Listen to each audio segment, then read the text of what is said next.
Mübarek Ramazan ayının keremli fursatlaryny milli liderimiziň, gahrman arkadağımyzyň käbesi, hormatly prezidentimiz, arkadaly serdarymyzyň enesi Oglawat Berdimuhammedowa 86 ýaşynyň içinde aradan çykdy.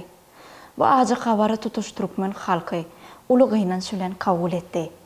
Bu barada Türkmenistanyň döwlet habarlar gullugy habar berýär. Oglawat Berdimuhammedowa Göktepe etrabynyň Babarap owatyny 1937-nji ýylyň 15-nji iýunyny dünýä indi.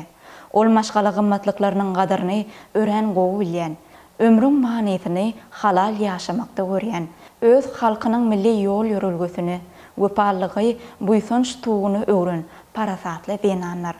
Altı çağanyň enesi Oglawat eje, prezidentleriniň iň gowalyk häsiýetleri özüne jemlemegi, watan söýjü, hemme taraplayyn kämil, ilhalar adam bolup ýetişmegi üçin kän tagalla etdi.